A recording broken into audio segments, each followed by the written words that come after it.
President గా 5వ తేదీ గెలిస్తే బావా నేను ఢిల్లీకి వెళ్ళి కలిసి బావా మీరు దయచేసి ఊరికి వస్తున్నారంటే మన విలేజ్కి కూడా రండి అంటే ఆయన ఒప్పుకొని ఊరికి వచ్చారు. చూడండి, అది వాళ్ళ మేనమామ గారి సొంత మేనమామ గారి పరామర్శించడానికి మేము వెళ్ళాం. అంటే నేను ఇది ఎందుకు చెప్తాను, నేను ఎవరిని తిట్టట్లా, నేను తిట్టాలని నేను పెట్టింది. నాకు భగవంతుని సాక్షిగా, నా 2 బిడ్డల సాక్షిగా, నాకు పుట్టిన మనవరాల సాక్షిగా, నాకు ప్యాక్ అంటే భగవంతుని సాక్షిగా తెలియదు. వాళ్ళు అన్నారు కాబట్టి నేను ఖండించాలని వచ్చా. నేను పెద్ద ఆయన్ని తిట్టడానికి రాలా. నా మెంటాలిటీ ఏంటంటే నేను తిడతా పెద్ద ఆయన్ని, నాకు హక్కు ఉంది నా బావ కాబట్టి. ఇంకొకటి తిట్టి చెప్పుతో కొడతా, ఇది నా హక్కు ఉంది కాబట్టి.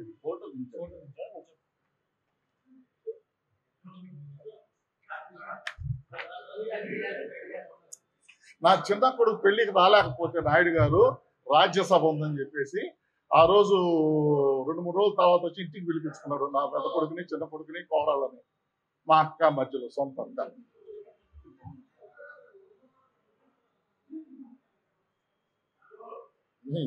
ఈ విధంగా దౌర్జన్యాలు ఏందని ఇదే 20 సంవత్సరాల ధర్మం గురించి ఈ విధంగా విన్నాం మనం. ఇప్పుడు ఏదో ఈ విధంగా కనపడతా ఉన్నాయి.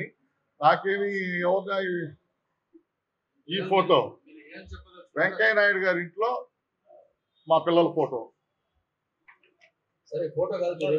చెప్తానమ్మా. మా తల్లి గారు చచ్చిపోయినప్పుడు నా ఇంట్లో, నా విలేజ్ లో. నేను ఎందుకు చెప్తున్నానంటే వాళ్ళు వెలేసారు అన్నారు. నన్ను వెలేసేది ఎవరు? నా మేనల్లుడు హర్షవర్ధన్, నేను నా తల్లి గారు పోయినప్పుడు మేము ఆయన బ్లెస్సింగ్స్ తీసుకుంటున్నాం. మా తల్లి గారు చనిపోయాడు పూజలు అయిన తర్వాత.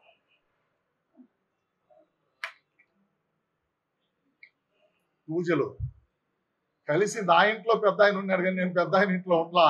అర్థమైందా? పెద్ద ఆయన నా ఇంట్లో 15 సంవత్సరాలు ఉన్నాడు. నాకు 7వ సంవత్సరం అప్పుడు పెద్ద ఆయనతో నాకు బంధం. 17 సంవత్సరాలు నాయుడు గారికి, నాకు 7 సంవత్సరాల వయసు. ఆనాటి నుంచి నేను భక్తుడిని ఆయనకి.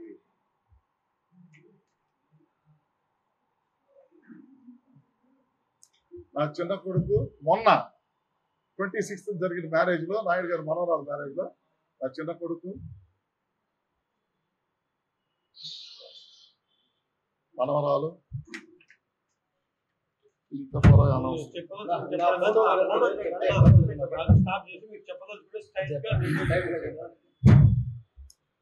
నేను మొన్నటితో ప్రెస్ కాన్ఫరెన్స్ తో కామ్ అయిపోయి ఊరు వెళ్ళబోతున్నా. నాకు నిన్న భాస్కర్ నాయుడు బెంగళూరులో ప్యాక్ ఆడుతున్నాడు, 25 లక్షలు 30 లక్షలు ప్యాకేజ్ ఇచ్చాడు, అందుకని వచ్చాడు అని అన్నారు. ఈ ప్యాకేజీలు తీసుకోవాలనుకుంటే ఇవాళ జరిగే ఎలక్షన్ లో నెల్లూరు జిల్లాలో 1000 కోట్లు ఖర్చు పెడుతున్నారు. ప్రతి నాయకుడు నాకు ఫ్రెండే. నేనుంటే, భాస్కర్ ఉంటే 10,000 ఓట్లైనా వస్తాయని అడిగేవాళ్ళు చాలా మంది ఉన్నారు. నాకు చాలా ప్యాకేజీలు వస్తాయి అక్కడ. నాకేం డబ్బు గురించి కాదు, నేను ఇంకో దాని గురించి రాలా. నేను నా ఇంట్లోనే ఉంటూ నమ్మకంగా ఉంటే నా మేనకోడల నుంచి నీకు పెళ్లి చేశాను. కానీ మమ్మల్ని ఎవరిని నాయుడు గారిని కలవకుండానే విభజించి పాలించి దూరంగా చేసుకుంటా వచ్చావు. నువ్వు సర్వనాశనం చేసావు మా కుటుంబాన్ని. కానీ నాయుడు గారు అందరూ నా బిడ్డలు అనుకున్నట్టు నేను ఏమి అనట్లా. అర్థమైందా? అనకుండా ఉంటే నువ్వు మాత్రం రెచ్చిపోయి నాయుడు గారిని బయట వాళ్ళ ముందర వీళ్ళ ముందర వీడు ముసలి నా కొడుకు, ఎదవ నా కొడుకు, అట్టాట్ నా కొడుకు, ఇట్లా అట్టా కొడుకు తిట్టింది నువ్వు, నేను కాదు. నా ప్రాణం పోయినా నేను తిట్టను. నా బాధ వస్తే నా బావని తిట్టుకుంటా. మీరెవరు అడిగేదానికి? మా బావ నన్ను తిడతాడు, నేను మా బావని తిట్టుకుంటా. అవసరం అయితే సారీ చెప్పుకుంటా. అంతేగాని నేను ఇంకోటి తిట్టే కూడా ఒప్పుకునేవాడిని కాదు నేను. అలాంటి నన్ను వీళ్ళు వచ్చి ఈ విధంగా దౌర్జన్యం చేయడం మంచిదేనండి. నేను ఖండించడానికి వచ్చి అట్లా ఒరే నేను పేకాట ఆడేవాడిని కాదురా, నాకు తెలియదురా పేక మొక్క. ప్రపంచంలో ఎవరైనా అడగండి, క్లబ్ అంటే పాన్, నేను జోదం అంటే అసహ్యం నాకు. 30 లక్షల ప్యాకేజ్ ఇచ్చింది ఇది నిరూపించండి. ఊరికే నోరుందని మాట్లాడకూడదు అని అన్నారు. అయిపోయింది.